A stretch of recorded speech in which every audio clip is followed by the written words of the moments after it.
And Ashley, we're not waiting for people to get here. We're going to get started on time because I want to be respectful of everyone's time. Lauren, are you ready? As ready as I'll ever be. Hold on a second. Let me get over to Miss Ashley. I want to spotlight her as well and admit these final people who are coming in right now. Let me just say this. So the whole purpose of today, everyone, is for Lauren to have an opportunity to go through her listing presentation. She's learned a lot about it, the art of pre-qualifying, going through the complete presentation, answering questions, overcoming objections, and learning how to close. And so this is not a gimme listing presentation. Ashley is going to be posing as an actual seller. They've already been pre-qualified, and Lauren's going to have to earn the listing. Manny, what's up, man? I see you traveling the world. Good to have you here, man. What's up, It's Manny? good to be back. No My doubt. first weekend off, so I wanted to jump on the class. My man, it's good to have you back. So we're going to get started. I'm going to say one, two, three, and I'm going to give the floor over again. Please stay muted, everyone else except Lauren and Ashley. And good luck, ladies. This is going to go great. Know that you got this. Know that, Lauren, this is your listing if you want it. So you got to go decide, is this seller coachable and someone you actually want to work with? And I'm just going to count down to say one, two, three, and let you guys take over. I'm going to turn the camera here so everyone can see. And the floor is yours, ladies. One, two, three. It's all yours. Let's go. All right. Hi, Ashley. It's Lauren. We had an appointment this morning for 8:30. May I come in? Yes. Yeah. Hi. Welcome.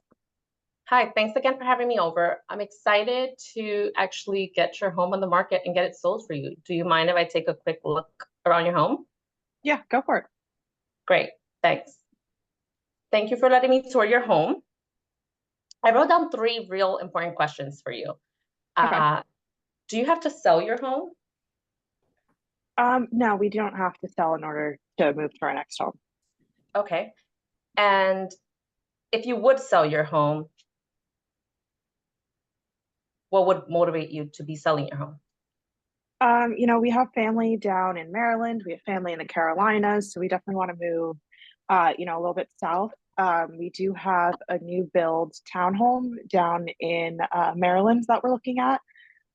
So we're thinking about kind of being there. It should be completed end of September. So we're hoping to kind of get in there before winter. Makes sense.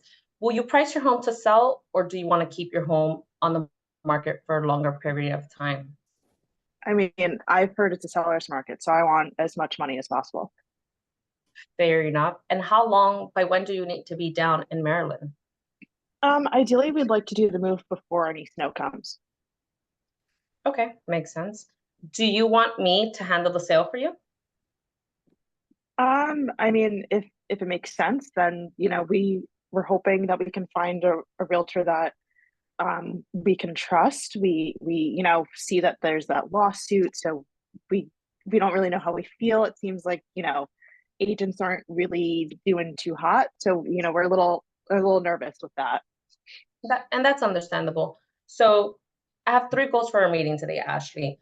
To review your motivation to sell your home and determine the price that you would want to list it for, answer any questions that you may have, and decide if I choose to take your listing or if you choose to take it with me. Either one, it's fine. Okay. So let's take a quick moment to review the questions I had asked you over the phone yesterday. You said you were moving to Maryland. We're looking at a new construction in Southern Maryland. right, and you said you wanted to be there sometime by November, December. Is that accurate still?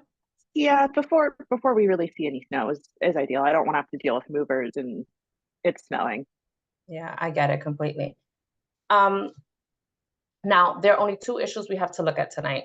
Number 1 would be your motivation to sell your home, like I told you earlier, and the second would be the price that we set on your home to sell. I've prepared what we call a comparative market analysis, which is also known as a CMA. There are 2 parts to this research. Part 1 is what we call fantasy land. That's where most homeowners list their homes for. Part 2 we call reality. It's what real estate agents list and sell homes for. We're going to have to decide this morning where we're going to spend our time. The purpose of a CMA is to determine the value of your home, Ashley, in the eyes of a buyer.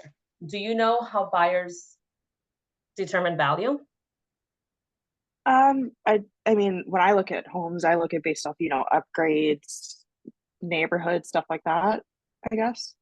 Yeah, pretty much. That's it. Buyers determine value based on comparison shopping.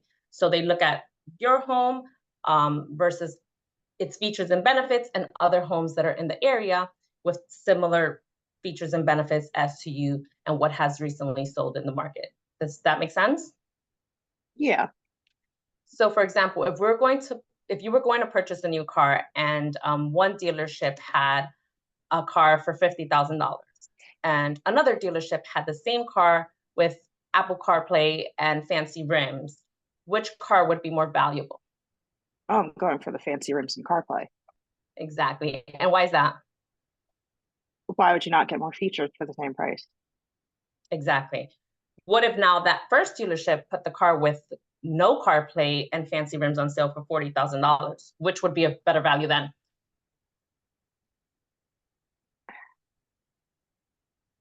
I may go with the 40,000. I mean, I'm sure I could just add in some nice rims in the future.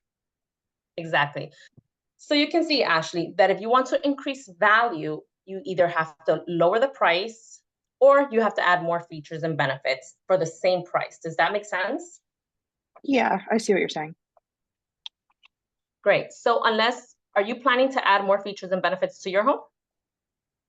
We've done some upgrades over the last, I'd say 5-10 years. So I think, our upgrade should be satisfactory. Okay. And so now price is the only issue. Can I show you what I mean? Sure. Okay. So David, do you want to share the comps at this point, or Ashley has the comps that we're going to be reviewing? All right. So all good. So this is your property here, Ashley, and I want you to take a look at 123 Main Street. Okay. This property is pretty similar to yours. Let me show you. How many bedrooms does this home have? 3. And how many bathrooms? 2.5. How many square feet? It's about 1,800. Exactly. And do you know the neighborhood? A little bit, yeah. Have you seen this house before? I saw when it went up on Zillow, but I didn't really, I saw that it sold, but I didn't really pay attention too much into that.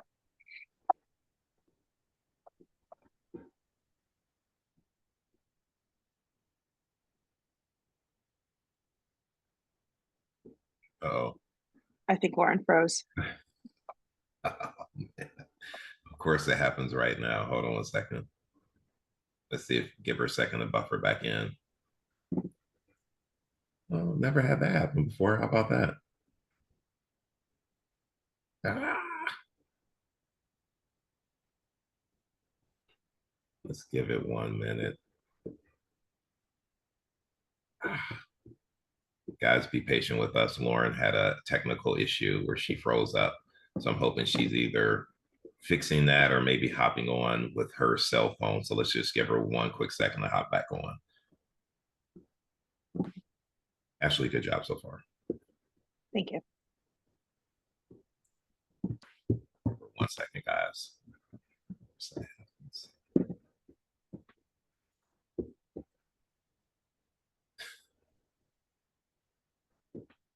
Oh, she's not coming back in.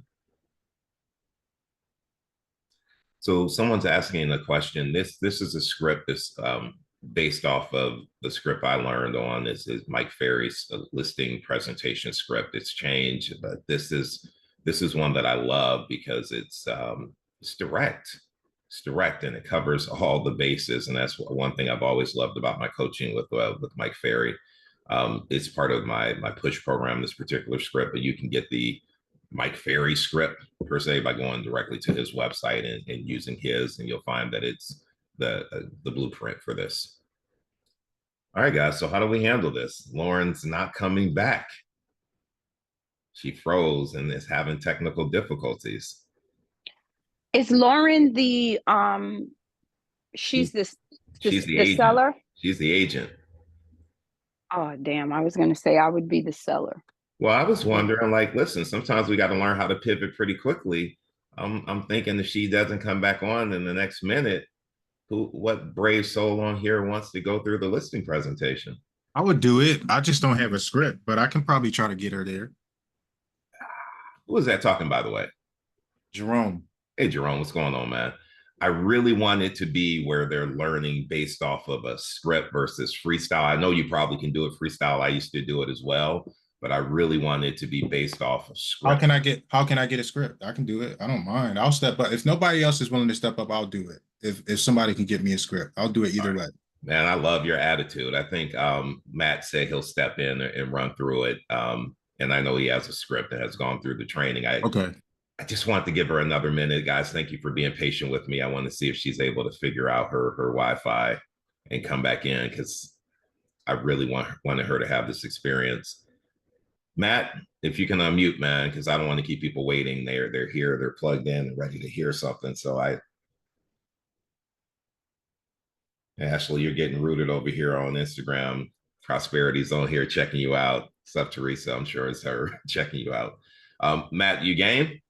Yeah, I'm game. Give me just half a second. I'm just getting the script up. All right. So while he's getting ready, folks, the one thing that I want to say, what you heard so far, I'll just give a little feedback on Lauren. I thought she was doing a good job. There are a couple times she jumped off script a little bit, and you heard us talk about motivation like 2 or 3 times.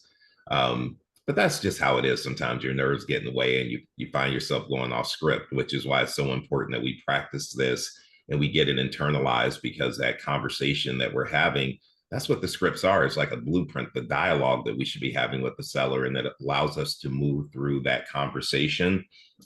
And we're building on it every time we go through a different section. You know, the whole part with Lauren talking about purchasing a car, that whole conversation is really relevant, because when we're going over comps, we'll be able to go back to that conversation to talk about the car. Debbie, go ahead. Yeah, I was gonna touch on I had the same feedback, that she probably could have spent just a little bit more time on the motivation part, only because when she first asked, do you need to sell? The seller was a little bit hesitant, like, oh, well, I don't have to sell. And for me, that's a trigger of like, you need to get them to the point where they feel that they do need to sell. And the only way you can uncover that is by asking more questions related to the motivation, because there's something there. You just have to help them see it. Yeah, I hear you on that. Jerome, I'm gonna let you go. Then hopefully we'll be jumping right into Matt. I'm all ready. So I'm just going to add to what you both were saying with so she said, do you want to sell? I would not have said that. I would have said, how bad do you want to sell, or how soon do you want to sell? I'd have been more assumptive to get motivation instead of asking do, because I can say no. So that's my feedback based off what you two just said. Yeah, so I love that you brought that up. The reason why we asked that question, we should, by the time we're sitting down belly to belly with the seller, we've already pre-qualified. So we should know that they have to sell. We should know why that's important, what they're looking to accomplish. So when you're at the house and you're just asking that again, do you really have to sell your home? If you've done your job correctly, that answer is going to be yes. So, oh, hold on a second. She's saying she's in the waiting room. Hold on a second. I do not see anyone in the waiting room. Hold on a second.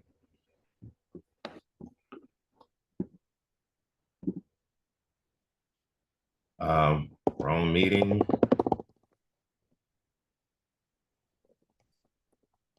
I'm sorry about this. She's trying to get back in. So I think she's in maybe the waiting room for another class, because she's not here. And I don't want to take too long. I don't know why she's not able to get in. All right. All right, Matt, let's do it. Hold on one second. Let me highlight you.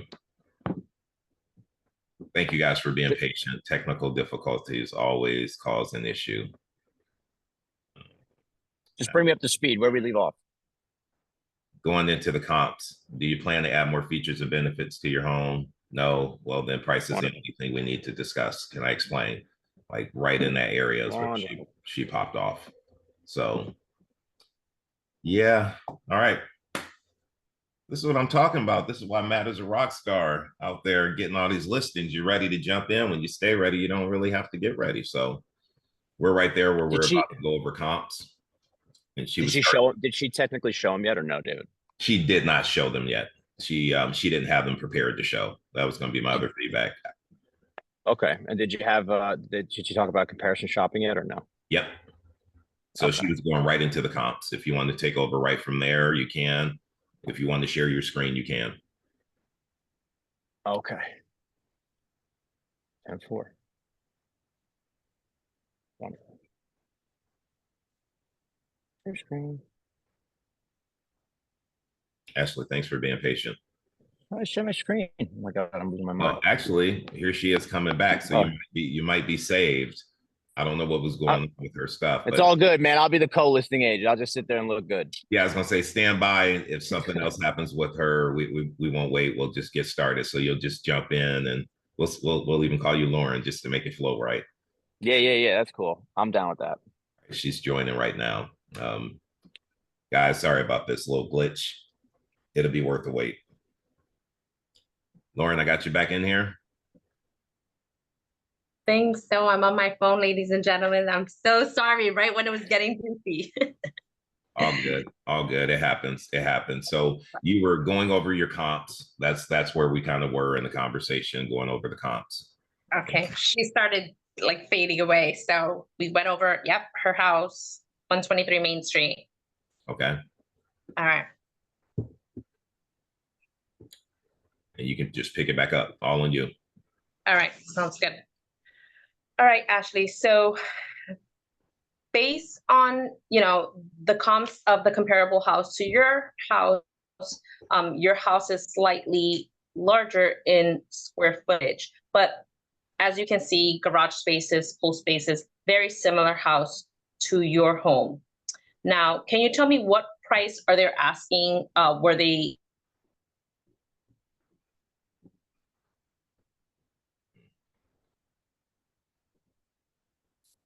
I think Lauren froze again.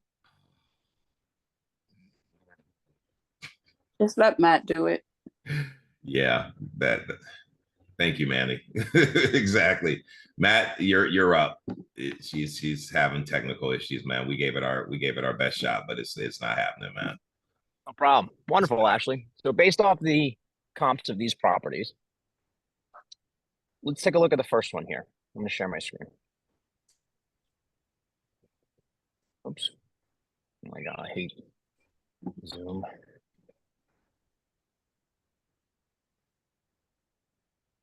I have a setup where you can share. Yeah, why is it not? Oh, okay. There you go. Okay, on my end. I apologize.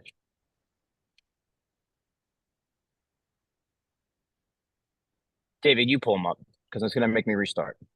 Okay. Thank you. You're welcome, sir. Just pull them up really quickly. I normally don't pull them up on my end, but I figured since we're having some issues, why not? It's all good. We're pivoting here. Can you see it? Ah, perfect. Yeah, rock and roll. I'm back on. Terrible. I'm on my phone. I'm on 3 different devices. Don't worry about it. I'm gonna have Matt take over from here just because we having so many technical difficulties. So Lauren, I want you to observe so we don't have any more difficulties, and then you can give some feedback and we'll talk a little bit, and I'll have you do it next time. Is that fair? Sounds good. All right. Go ahead, Matt. There you go. Okay, Ashley. So let's take a look at these comparables here. You can see this okay, correct? Yeah. Okay. So this first property is yours, 123 Main Street, right? We would call that our subject property. Okay. Now 222 Main Street, Anywhere USA. Okay. How many bedrooms does that have?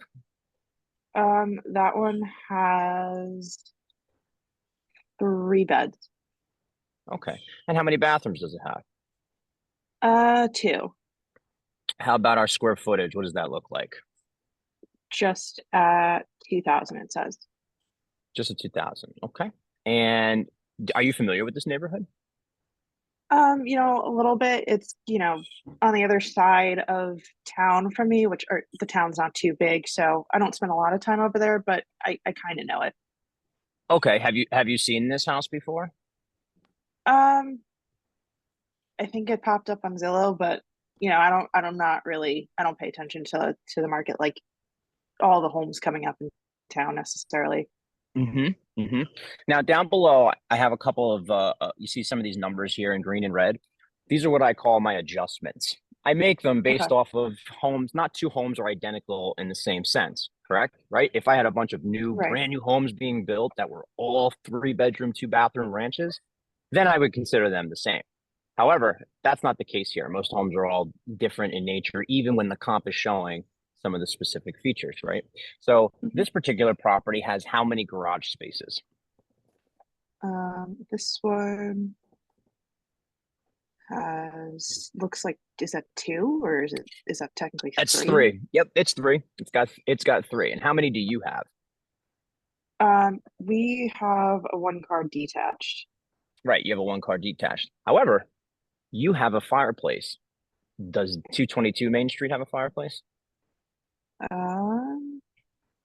No. Okay, so that's just a small example as to why some of these adjustments are showing up in my comparables. Now, does that make sense as we go forward looking at some of these other properties?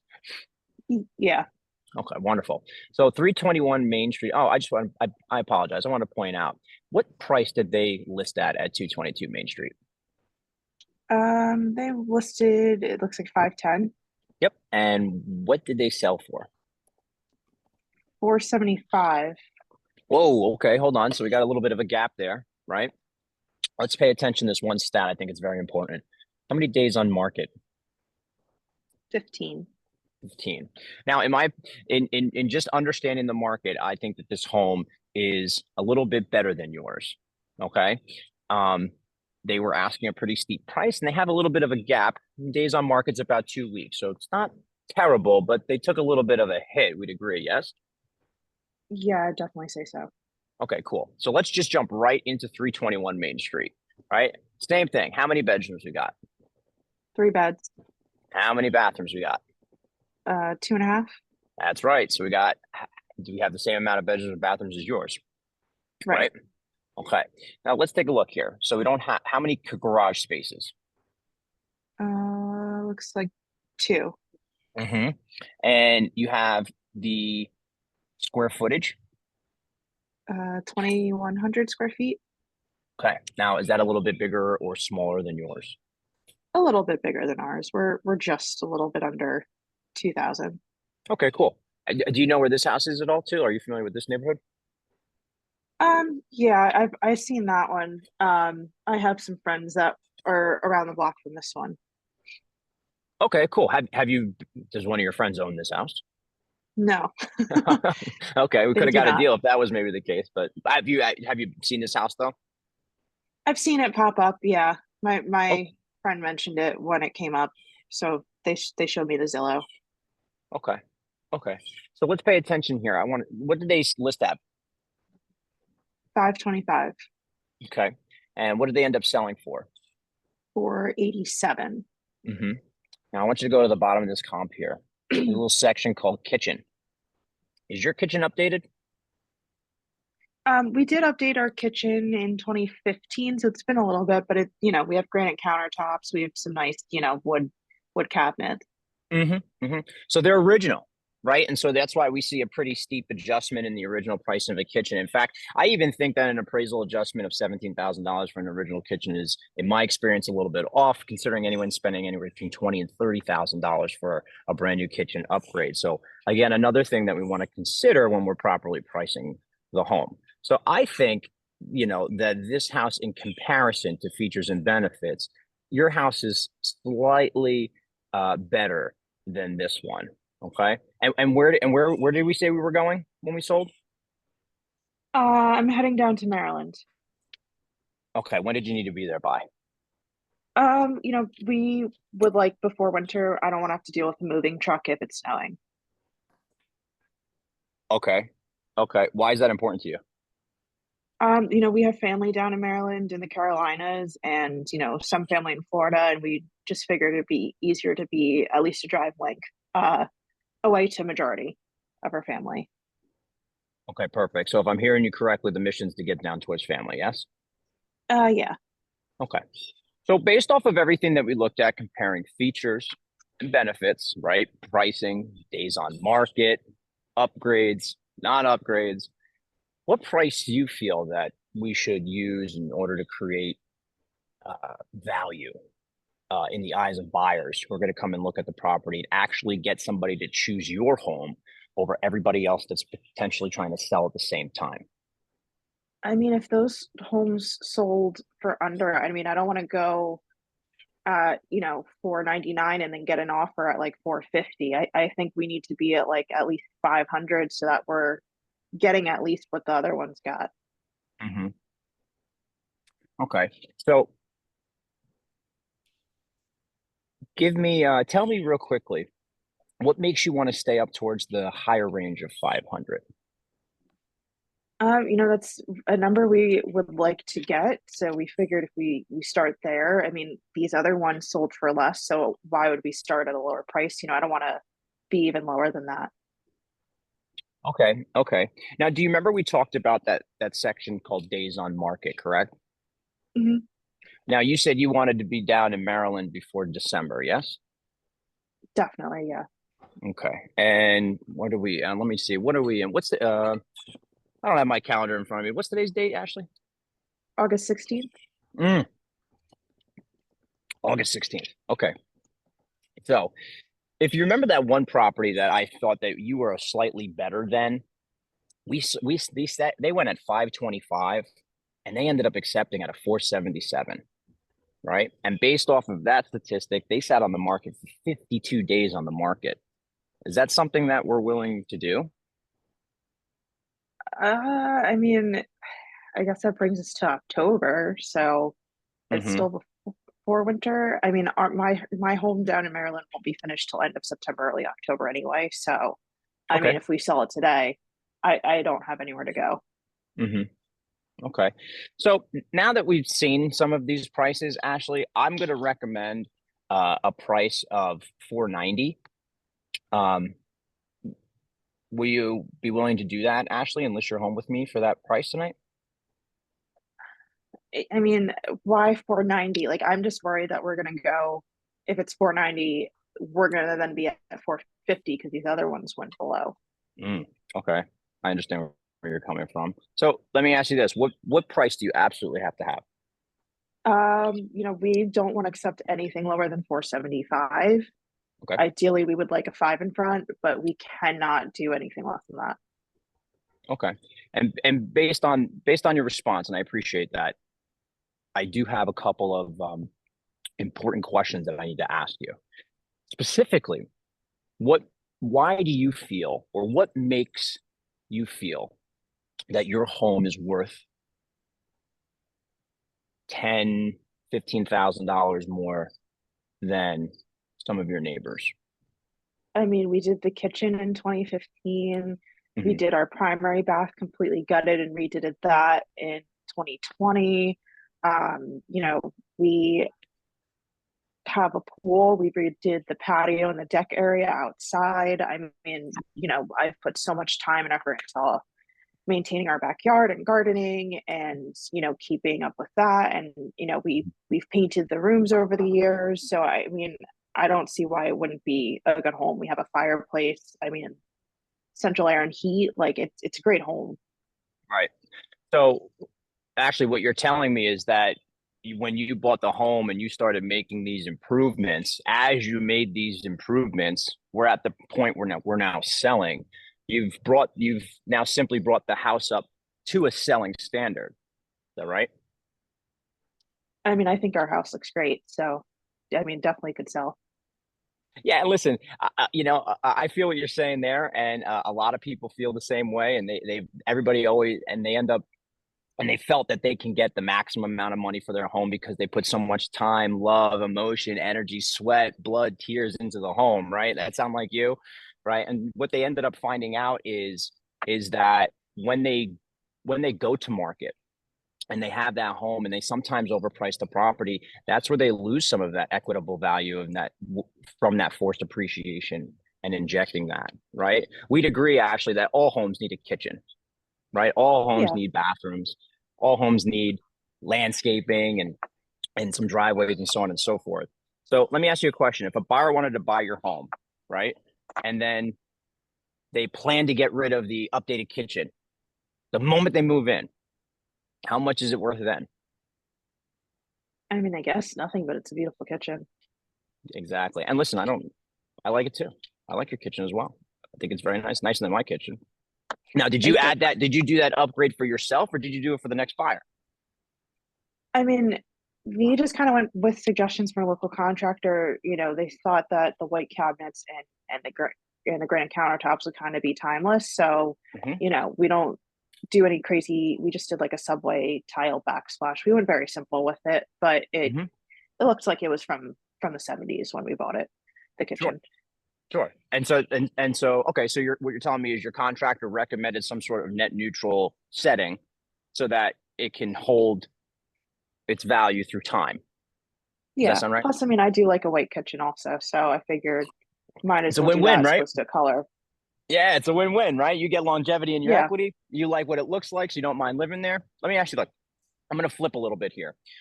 If we're buying a home, okay? Mhm. We got two homes, very similar. One's at 510,000 and one's at 490,000. Which one are you going to buy? Depends on what's in the home. I mean, Okay. if it's move-in ready, I'd rather move-in ready. Mm-hmm. So if you had something move-in ready at the proper price, we had a 20,000 price difference between these two homes, or 30,000. If I had $30,000 difference and you got everything that you wanted for 490, wouldn't you want to take that extra $30,000 and put it into the house for with whatever it is that you want? Put a pool in. Definitely. Okay. So that's why I'm going to recommend a price of 490, right? Based off of what we know. If we do take a little bit of a hit, I'd much rather see you move the property quickly. I don't get paid to list homes. I get paid to sell them. And I think based off of the material that we went over today, I think listing that proper 490, we might even incentivize a little bit of competition, because if we show up a little bit better, show up like that diamond in the rough so that everybody's attracted to your property, we may incentivize some competition. And on the latter, if it's a more normalized market, you're not taking that much of a hit and you're moving it in a quick fashion. Does it sound incentivizing to you to be under contract and have most of your transaction completed before the house in Maryland is even done? I mean, I guess, but if I can't get there any sooner, I mean, if we close in October, that would work. I mean, they say end of September, but will I be able to do both by then? I don't know. So that's why I'm going to recommend 490, Ashley. Based on what we know, based on the days on the market, based on the current market activity, based on all the features and benefits that are very easily comparable to the other homes that are currently on the market, I would recommend going with 490. So based off of that, would you be willing to list the home at that price? I mean, what's your commission? Because if it's, you know, I was hoping to get a 5 in front, now it's a 4, and then I still got to pay you. Mm-hmm. So my commission's 6%. 6 Do you have is a another little steep. question? I've heard agents doing it for, you know, I've seen people saying it's just like a 3%. They don't pay the buyer. I don't really understand that part, but I Okay. heard something about not paying buyers. Okay. Is that something that you're considering because you don't know about it, or is it just something that you heard, or are you more I mean, aligned with a direct marketing strategy? I mean, if I could save money, why wouldn't I save money? Yeah, no, of course, everybody wants to save money. I don't disagree with you there. I mean, I try to save money on milk if I could. I'd pick and choose where I want to go. Let me ask you, have you ever gone to the doctor before? Of course. Okay. When you go to the doctor, do you go to the doctor that, you know, has the lowest copay? Or if you have a serious medical condition, are you trying to go to the doctor who's going to take care of your medical condition? Well, I guess that's a problem with my insurance, but I'd go for whoever, I mean, would do the job, I guess. Right. I mean, look, common sense. We're all human beings, right? If I'm sick and I'm having and I need surgery, maybe, then I'm going to make sure that the doctor doing the surgery is going to be the absolute best doctor doing it for me, because it's scary. I don't want to go under the knife and not know what's going on. I want to make sure I can trust that other human being. Well, that's exactly what this is. We're just doing financial surgery. Let me ask you, when was the last time you ever did a transaction where you netted more than $450,000? I mean, this was our first home, so Well, that's a lot of money. now, Yeah. now, people don't come up with $400,000, over, just out of nowhere, right? We don't. This is not a lot of things that people do over and over again. What do you think? What would you want your agent to do for you? Handling 450 plus $1,000 worth of your equity. I mean, I would want someone who's gonna make sure I don't lose any money. I mean, we've put a lot of money into this home and, time and effort, and I want to get as much as possible. I keep hearing it's a seller's market, so, I want to walk away with as much money as possible. So if I'm hearing you correctly, money is the number one thing. Other than commission, how much money you net is what's most important to you. I mean, yeah, we have that new construction and we want to pay as much of it in cash that we can, because, we're almost done paying off this home. We don't want another 30 years on another one. So as much as possible to make that minimal cost. Okay. Now, do you understand how commission works in real estate? I watched that Selling Sunset show, and it just seems like everyone's, cashing in these like $20,000-$30,000 checks, but that's about it. I think they're a little bit more than that on Selling Sunset. And if I want to make that kind of money, I'd have to get myself a pretty dress. But I'll explain it to you in the most simplest terms possible. I charge 6% because I do offer buyer broker compensation. And no, you're not wrong. In fact, recently there's just been an adjustment in real estate that's changed the game. But I'm going to explain it in layman's terms. Now we have to be transparent about the type of compensation that's being offered to buyer's agents. Now, buyer's agents have to go out and get their own buyer's agency agreement signed and potentially have to negotiate a commission on their half. That's fine, okay? However, the way that real estate has always kind of gone down this path is buyer brings money to seller, seller pays selling broker chooses to pay buying broker to cooperate. Now, buying agents have not really been acclimated to doing what we're talking about, going out and hunting down their own commission. So an average buyer agent does about 2 to 3 transactions a year. Does that surprise you?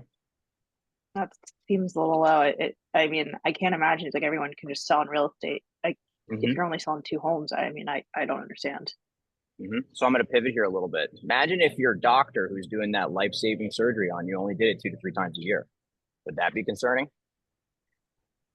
Definitely. I would want someone who knows it and can, doesn't have to ask. I just want someone that's not going to screw up, especially in that situation. Right, exactly. And so that's why offering buyers broker compensation is always good, because you're incentivizing good buyers agents that do more, right? That do more, and they do more transactions per year. They're going to be incentivized to come because they're going to be like, hey, look, now I can now take care of my clients and I don't have to worry about hunting down my own commission. Now, if they want to get paid more on that, that's on them, not really a concern of yours. However, there's an option on this buyer's agency agreement that says we don't want to look at any homes that don't offer commission. So do you want to have more eyes on your property or less? I mean, if more eyes brings me more offers, that means more money. So I mean, I just want the buyer who's going to bring the best, most amount of money. So do I. That would be my goal, right? Because I'll get paid to list it, I get paid to sell it. So knowing that only leaves about 3% left over. I like to give 3% to buyer's agents. Now, of that 3%, 1% of that has to go to my broker because, well, he's got to get paid.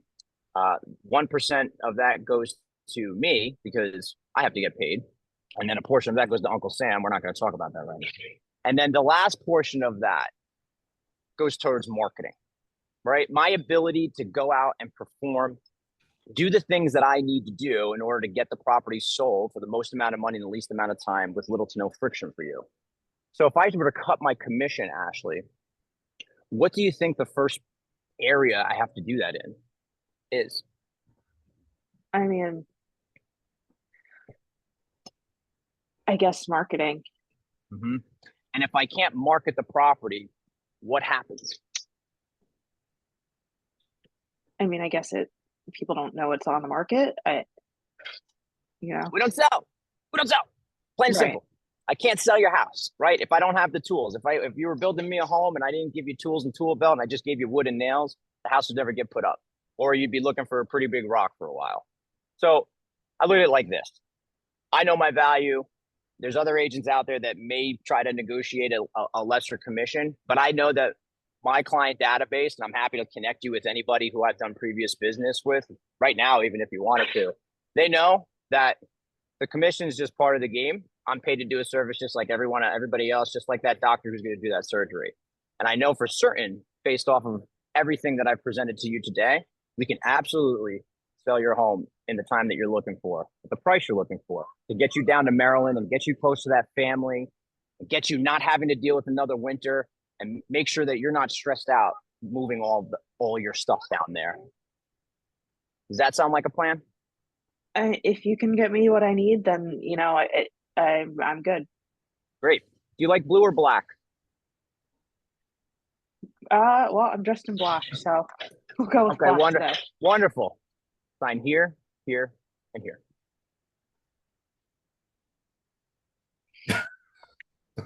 I was like, is she gonna sign? All right. Yeah, I was waiting. I thought she did throw it back at me. No, I ain't gonna happen. No, There you it's go. fine. Paperwork signed. All right, so let me say this first and foremost. Lauren, number one, I'm sorry you had tech issues. We will give you an opportunity to have a redo. So be patient. We'll get that scheduled. Matt, here's what I have to say. And I'm actually a little happy this happened, because what a great example of, if you stay ready, you don't have to get ready. Like Matt, he had to get adjusted because he wasn't ready to hop on. However, once he hopped on, he was able to present the listing presentation. That's how we all should be. You never know when you're getting that come list me call. You need to be ready for that. And Matt, I got to say, good job. Thank you for stepping up. I know Jerome was willing to do it, and I definitely am going to have Jerome come on here and do it as well one day if he's open to it. But thank you for stepping up. I really appreciate that. Let me ask Ashley, and I want to start off with her. Any feedback from Matt and how he handled the presentation, handled the conversation with you? I liked that he kept throwing it back on me to think. Like, he wouldn't answer it for me, but he, you know, alley-oop essentially to kind of let me answer it myself. So I thought that was good. There was one line that he said. What's the importance of him doing that to you and throwing the question back to you? Because as a seller, it makes you come up with the answer, and it's not like I'm being told this. Like, it's like, if I'm coming to the conclusion, how can I argue with myself? You know, like, it helps me answer it myself as opposed to someone else telling me the answer, and then I can just say, well, you told me this, or I feel jaded. Exactly. I can't get mad at myself. Exactly. I mean, I could, but well, listen, guys, what Ashley's saying is absolutely correct. If Matt's telling her everything in her head, it's like, well, Matt, whatever, that's your opinion. Matt got her to give the answer. And when you give the answer as a seller, it's fact. And like you said, you can't argue with yourself. And so that's the power of asking questions. Sorry to jump in there. Ashley, go ahead and continue. There's one line that Matt said, but I was so focused on being a seller that I couldn't write it down. Towards the end, I'm trying to think of what it was. It was a good line, but I mean, the questions repeating motivation, making me constantly think about a pain point if I'm not down there, like reminding of the family was good. And like the fact that he didn't like fold with the commission, I think that was good. Like, some agents will be like, well, you know, it's negotiable, I can work with you. Like, I feel like a lot of agents may jump to that, but he just said 6 and just was like, didn't even explain. Love it. Anything, like, was just 6, anything else, was able to explain his value. I mean, he's pretty good with most of my objections. Okay. How about his delivery? Like, it didn't feel like he was reading a script, and he was asking questions and giving you different stories and using the felt found script. How did you like the way he delivered the presentation in that respect?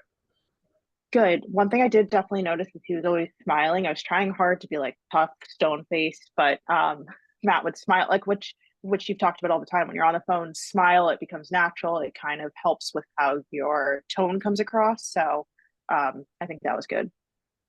Yeah.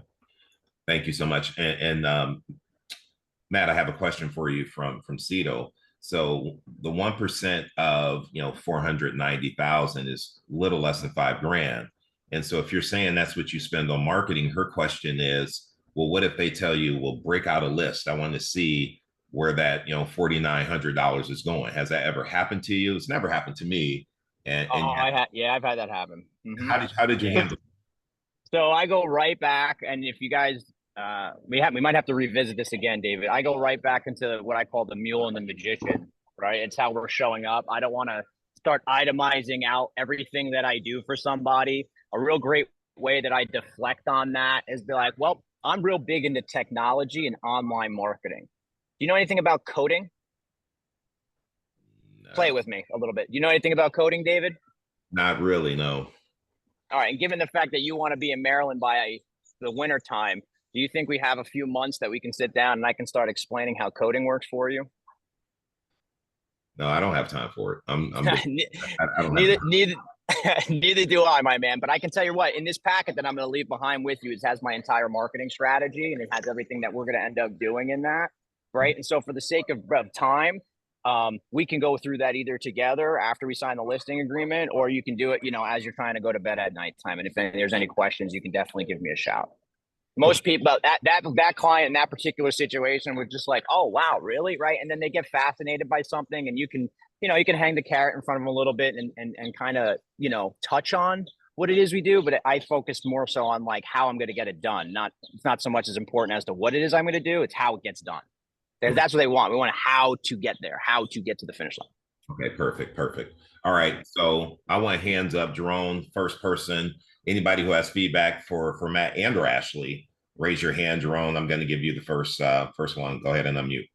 All right, yo, I'm coming quick and I'm coming with a different perspective because I'm used to dealing with expireds and it's not, the conversations are not as friendly. So for you, Lauren, you were on earlier and I would like for you can come in and when you meet this seller, congratulate them. Congratulations, Mr. Seller.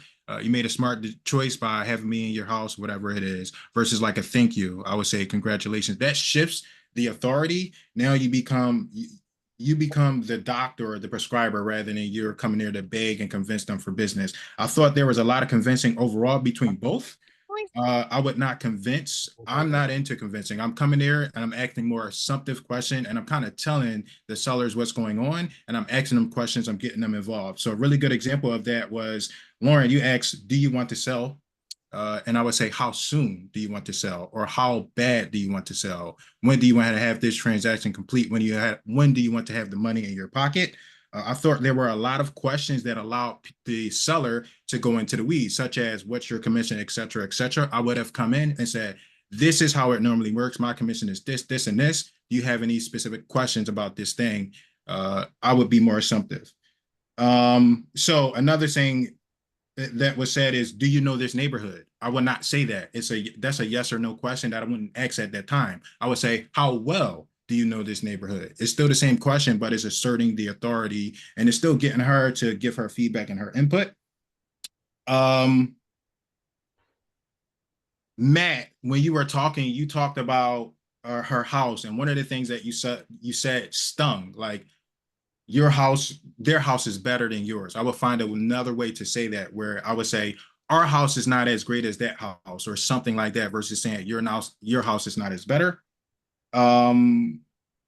Some other questions you were asking, like you were asking the seller, you were like, how many bedrooms did that one have? And she had to look and find out. I would say, see, this one has 3 bedrooms, right? Can you see that? I would confirm. That's how I would do it, versus like asking her. I would be more assumptive and authoritative in the questions that I was asking. And you asked her, why do you feel that your house is worth blah, blah, blah? I would have said, well, the market is saying this. What had you come to the conclusion that your house is worth more, or something like that? It's just the way that you were wording it. You stung her a few times. And I think she gave you the appointment for the sake of giving you the appointment, but in a real life scenario, they would have checked other options overall. So that's my feedback. I know I'm coming from a different perspective, but those are some things I would give. It's all good to have that different perspective. You know, one thing I will say about the comparables, Ashley was listing off like, you know, I think we're worth 15K more because we got the pool, the kitchen, we did all these renovations. And that's the point in time where we have to go back to the comparables and say, Ashley, I completely understand that.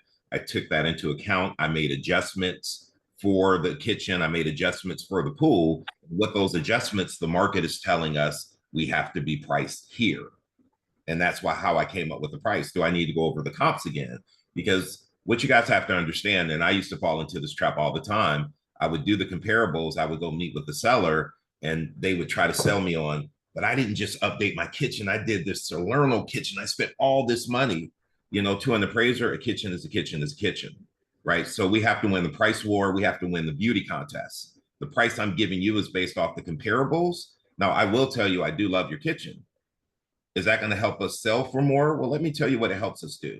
It helps us win the beauty contest. So when someone's coming in and they see your house and they're comparing it to another house that also has an updated kitchen and yours is nicer, then we win that beauty contest and we have more people interested in your home because it has more features and benefits, but it has it at the same price. Kind of like the car example. Remember that? And if we get a lot of people who love your house because of that great kitchen and they start submitting offers, there is an opportunity that we can go back and ask for highest and best and potentially get you more. I'm not going to promise that. However, I will tell you what's most important is winning the price war. And then this great kitchen will help us win the beauty contest. Manny, what's up, man? So I wanted to see the seller be a little tougher when it came down to 6%, only on the side where I don't want to give a buyer's side commission. And I wanted to see how Matt would have handled that because I believe that we're going to go down that path in the next couple of days or next month, so whatever, as we adjust to the new norm. And I want to see someone how they're going to handle it because I feel that if you're at a listing presentation and for lack of a better term, try to play hero and get the 6% so you could give the other side a commission, I think a lot of agents are going to lose listings over this. And I wanted to see how, that's just an opinion. I know, but I don't want you to think that's not true, man. But again, I wanted to see how somebody would have handled that. And would Matt or would anybody else on this call turn down a seller if they say, well, I'll pay you 3%, I'm not paying the other side. And would you turn that listing down then? I think that's actually something that we should talk about, Manny. I appreciate you bringing that up. One thing I will say is I believe people will pay that 6%, but we really have to be able to show our value. And so the way we show our value is having a set process that we follow, right? Pre-qualifying, having that pre-listing packet, coming out, doing the presentation, being able to answer every question, every objection. That shows your value, especially when you're up against someone who doesn't know what they're doing and they go in and they wing it. Matt, I want to give you an opportunity. Do you want to attempt to handle, or does Lauren, you want to attempt to handle that for Manny? I'm just going to let you unmute. Well, I think Matt did bring up a good point on that aspect. You know, on that buyer's agency agreement, there's a sign that's, you know, there's a checkbox you check off stating, hey, guess what? Don't show me any houses. Guess what? You just lost that buyer that could have potentially bought your house. So I think the way with that is your way with words. I think is your presentation and you showing value all day. I think he also explained historically, buyers bring money to seller. Seller pays listing agent pays buyers. That's dummy 101 broken down. This is how it wants. You want to switch it up? Guess what? You just minus this amount of people that are coming into your home. So I think that was real super basic, very powerful in my opinion. Again, the play on not taking that buyer's agency or taking the listing to not pay the buyer's agency. I mean, you can do that if you're struggling. However, I think it's a conversation you're going to revisit and going to have to say, all right, we ain't get that many people here because of this. Are you going to come up? I wouldn't put myself in that position. If you're not seeing my value from jump, I don't know that. But again, that's a personal choice. I think it's just information, being prepared, and even having that buyer's agency agreement. Look, like If you can show that and you know that you're not bluffing and you're confident in how you bringing that about, I think it's all good. And to me, I kind of look at it like a for sale by owner who's not willing to pay a commission. If my buyer's interested in the house, all I'm going to do is take the commission off the price they're offering. Like, I know you're not Guys, paying take commission turns, off okay? to someone else. I'm going to just take that I off the can't hear you price. guys. I'm in a meeting, okay? Uh-oh, somebody needs to be muted. Oh, sorry. Okay, thank you, thank you. Ashley, Levette, and Jerome, is your hand back up? I just want to make sure. Okay, so Ashley, go ahead. I was gonna say, I don't think I was asked like what it'll feel like if I don't get to Maryland. Like I feel like it was said in a way that was like, you don't want to wait till the winter and moving. Like it was kind of said it will be great, but it wasn't like directly thrown like what will it feel? I feel like I was more walked through the fact that it won't be a great thing if I don't move, not let me feel that pain If when you directly. feel the pain, are you talking about Matt maybe saying something like, Ashley, you mentioned that you want to be out of here before the winter and you're moving into this house in October. First, let me ask you, are you in a position to carry a mortgage on this house and on your new construction? Or do you need this money to buy the new property? Right. Right. I'm going to ask those questions. And so I'm creating some pain. If you can't afford to handle 2 mortgages, then we can address that. Right. Because that's going to be an issue if we don't get this home sold in a timely fashion. So you're right. Our job through asking questions is to create pain, to get you to see, like, I need to be there by a certain time. I cannot afford to carry this house and the house in Maryland. I do need to have this cashed out before I go, or at least be ready to close. Levette? I wanted to say, his name, I thought that he killed the script, actually. He was very confident. Actually, I have a couple of things to say. I felt like he just owned the script. Couple of things. I do agree with what Manny, I believe his name is. I agree with what he was saying because as a seller, if I'm educating myself on what's going on in the real estate market and I'm keeping up on things because, hey, I'm getting ready to sell a house for whatever reason to move out of the area or just to kind of, liquidate some things. And if a agent, comes to me and say that their commission is 6% because they have to pay the other side, and I know a lot of agents we're all over the place with this. As me being an educated seller, I just wouldn't feel like that agent was working in my best interest. I will tell you, since the beginning of the year, when I heard about all the changes and just kind of started implementing some things, I've been really successful at negotiating either a very low commission or no commission.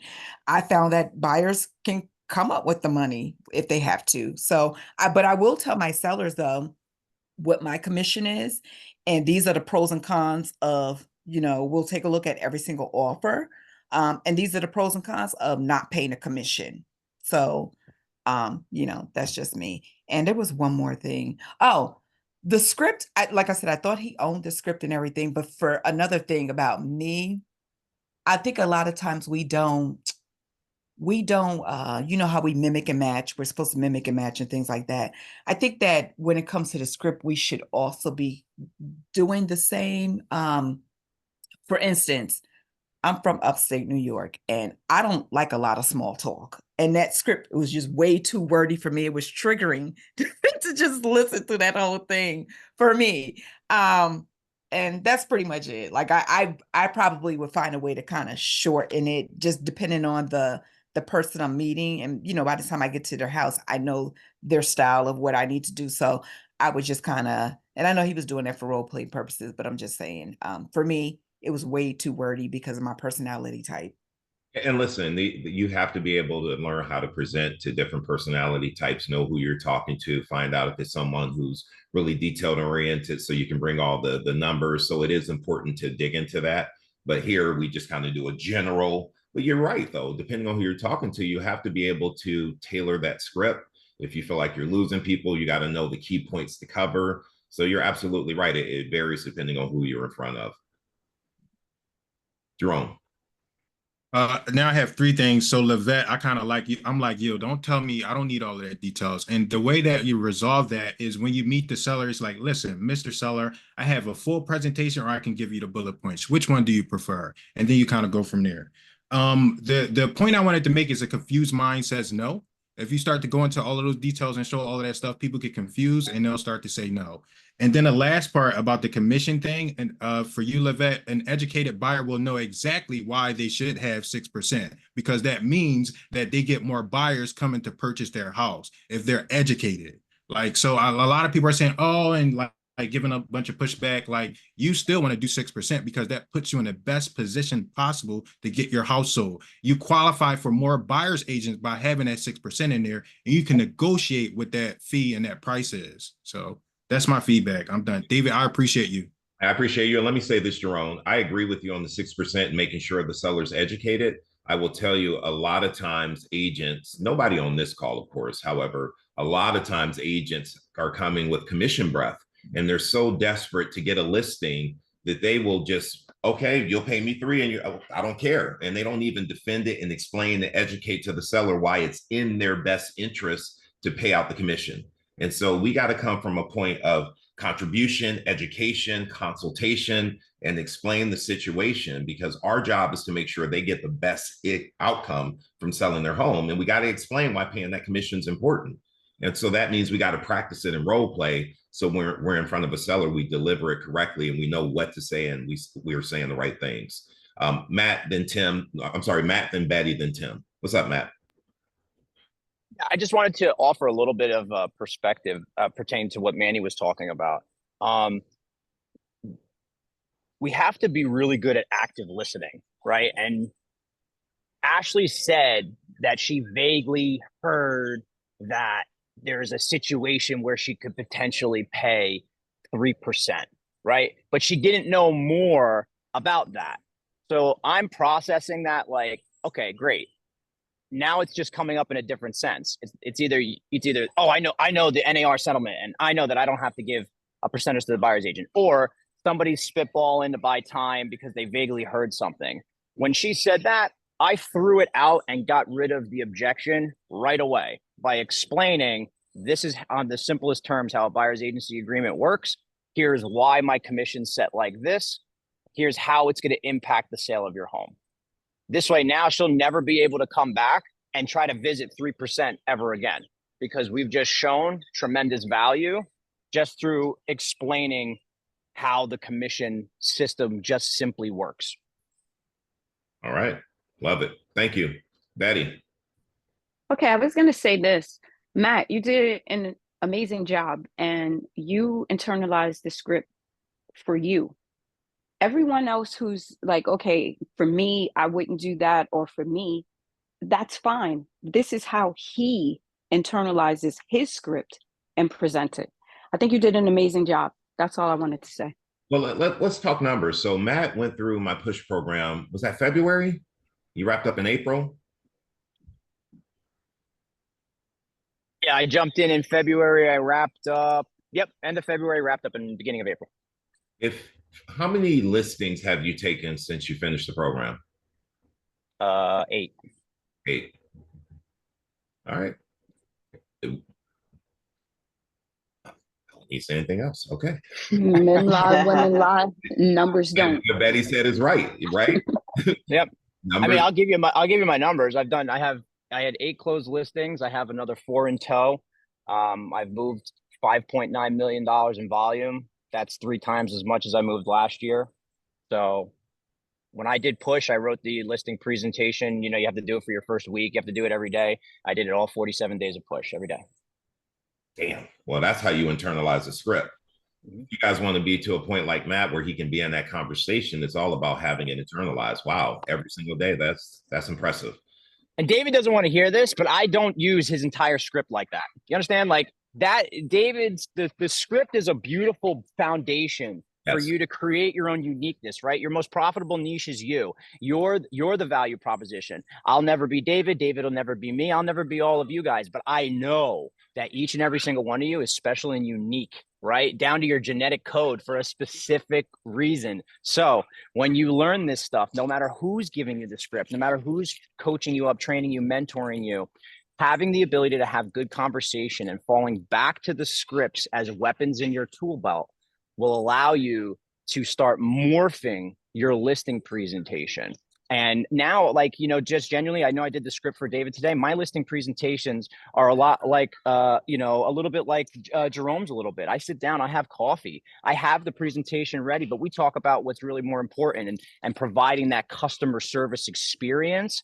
And then, but by the time they see comps with me, I mean, I even got a listing without having comps. All my tech failed, my printer didn't work, nothing. And I still signed paperwork that day simply because I just knew the metrics and the data, and we had a nice conversation and they felt very confident. We actually just closed that deal yesterday. So Hey, congrats. you can do it. You can do it. You internalize the script and you make it your own. What it allows you to do is to be more interested in the conversation versus trying to seem interesting.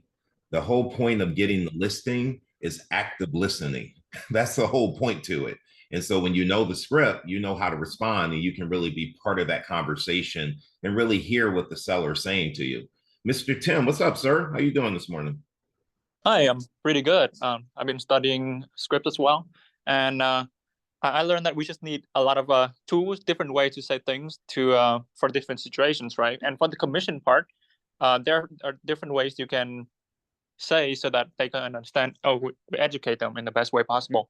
For example, you can say, you are not committing to any specific dollar amount or percentage right now until we present the offers, and then we're here to negotiate the best terms and price for you. So hypothetically, at the when you get two offers in front of you, one with buyer's concession and one without one, at the end, I would imagine that you would favor the offer that nets you the most money, even though with or without the buyer's concession, right? Right. That way, I understand a lot of the about the commission part. Yeah.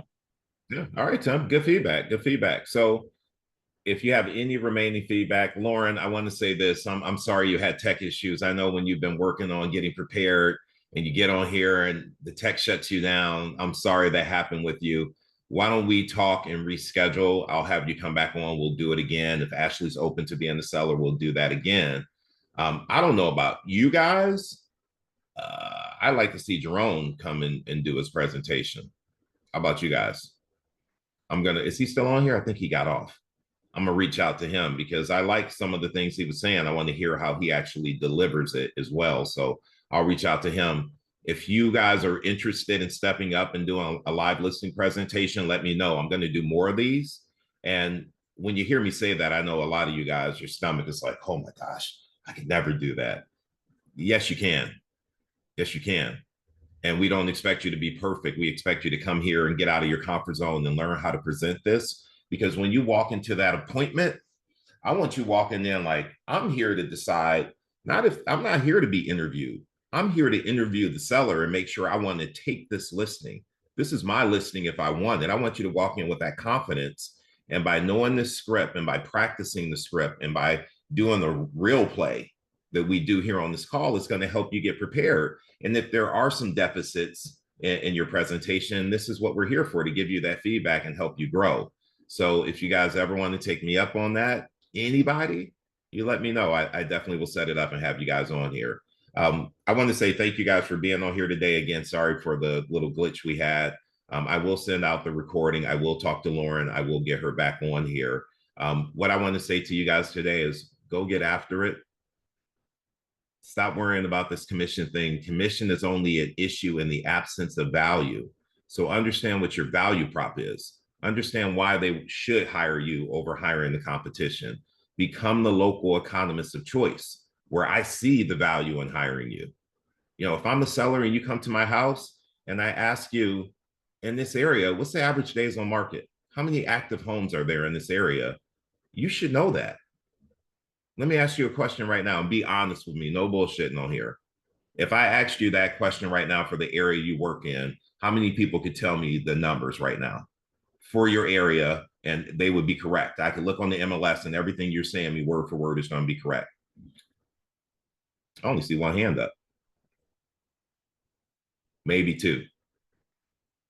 So when we talk about bringing value, if you have a doctor and you go for a major surgery and they can't talk to you about the latest surgery techniques and the latest medications, and they can't answer any of your questions, you're not going to have confidence in them. And like Matt said, this is not medical surgery, it's financial surgery. Show them you're the local economist of choice. Show them you know the market. Show them you know how to get this job done. And it's all through practice.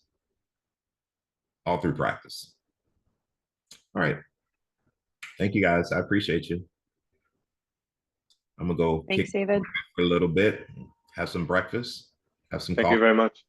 Thank you for being here. I hope you guys